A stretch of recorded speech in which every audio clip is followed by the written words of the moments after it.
Deep in your brain, there's a fear that doesn't make sense. The feeling that something is almost human, but wrong. A face that's just slightly off. A smile that doesn't reach the eyes. Scientists have a name for it, the uncanny valley. But here's the strange part.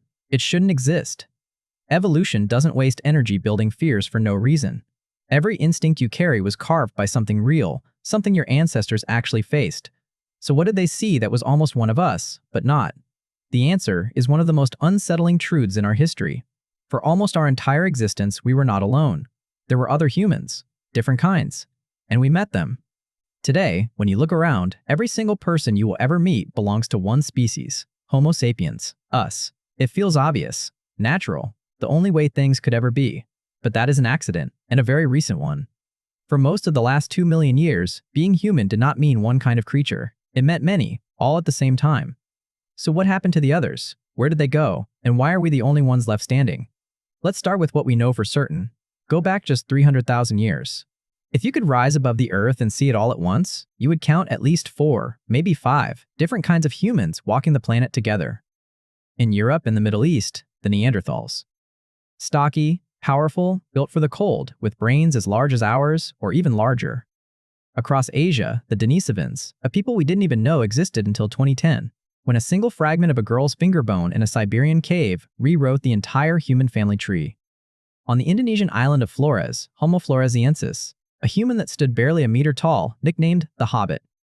In the Philippines, another small species, Homo luzonensis.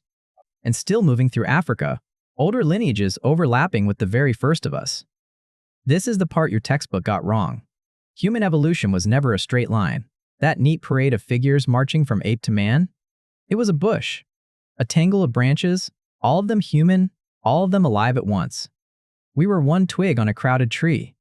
And we only learned most of this shockingly recently. For a long time, the other humans were just bones and guesswork. Then a scientist named Svante Pääbo did something people thought was impossible. He pulled DNA out of fossils tens of thousands of years old and actually read it. In 2022, he won a Nobel Prize for it. That is how we found the Denisovans, not from a skeleton, but from genetic code hidden inside a sliver of finger bone. And it is how we proved that these other humans didn't just live beside us, they live on inside us. An entire lost world, recovered from dust. And here's what makes it eerie.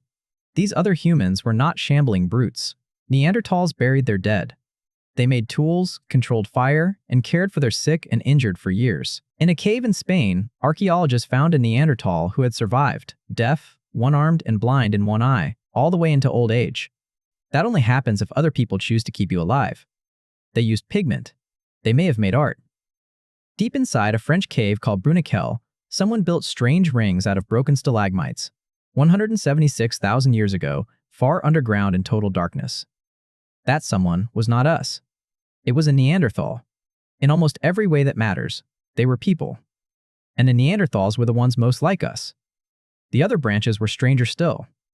On Flores, the hobbits hunted dwarf elephants the size of ponies and hid from giant lizards. Their entire world shrunk down to a single island. Their brains were barely larger than a chimpanzee's, and yet they made stone tools and used fire. They were a completely different experiment in what a human could be, running in parallel to ours for hundreds of thousands of years, on an island we didn't even know they had lived on until 2003.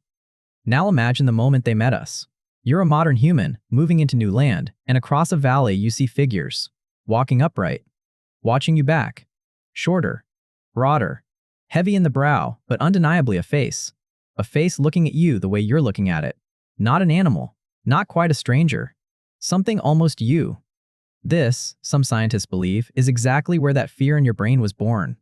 For thousands of years, our ancestors lived in a world where you could round a hill and meet something that was nearly human, and you had a heartbeat to decide. Friend. Or threat. The uncanny valley may be the fossil of that choice, still buried in your nervous system, still firing today when a face looks almost right. So what did we do when we met them? The first answer is written inside your own body. If your roots are anywhere outside of Africa, roughly 2% of your DNA is Neanderthal. If your ancestry runs through parts of Asia or the Pacific, you carry Denisovan DNA on top of that.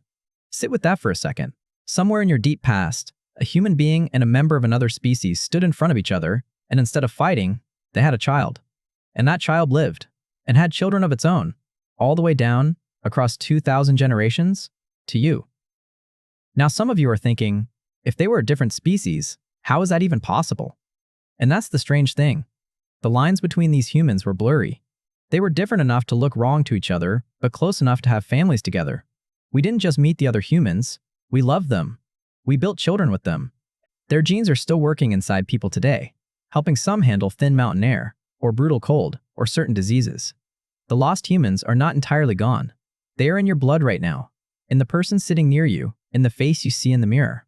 Look at the people who live highest on Earth, on the Tibetan Plateau, where the air holds so little oxygen that most of us would fall sick within days. They thrive up there because of a single gene, and that gene came from the Denisovans.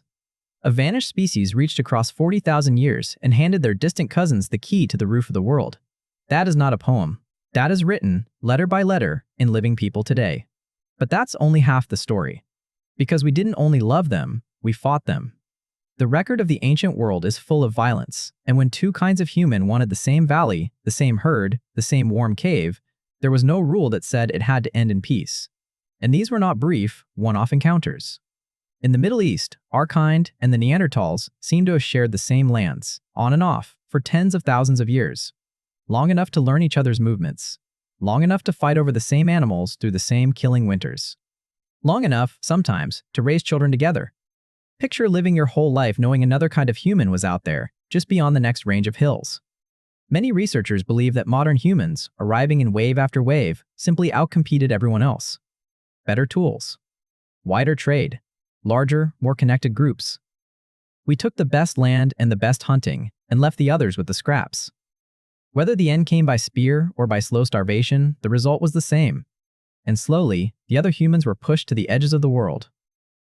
The last Neanderthals died in caves at the southern tip of Europe, near Gibraltar, around 40,000 years ago, cornered with their backs to the sea. The hobbits of Flores vanished around the same time our kind reached their island.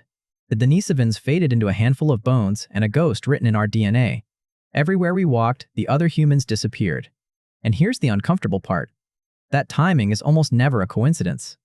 So why us? Out of all those kinds of humans, why are we the only ones still here? It probably wasn't raw intelligence. Neanderthals had brains every bit as large as ours. It wasn't strength. They could have torn the strongest of us apart. The best answer we have is that we were better at one single thing: connection. We formed larger networks. We traded objects across hundreds of miles.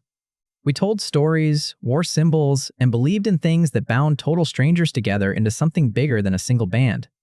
When a hard winter came, a modern human group could call on allies far away.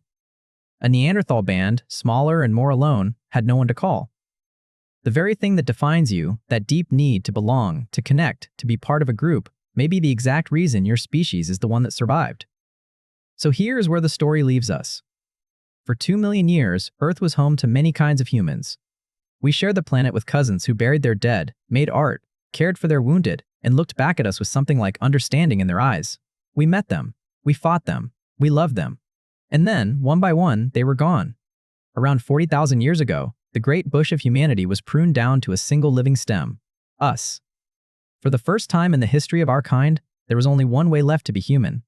We don't think about it, but we live in a strange and lonely time. Almost every animal on Earth has a close relative, another mind that is nearly its own.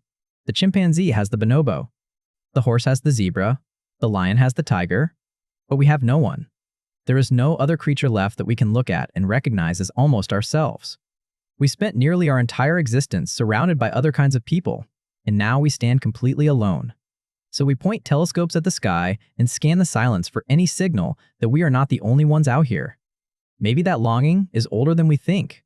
Maybe some part of us still remembers a world where you could climb a ridge, look across a valley, and see another kind of human looking back.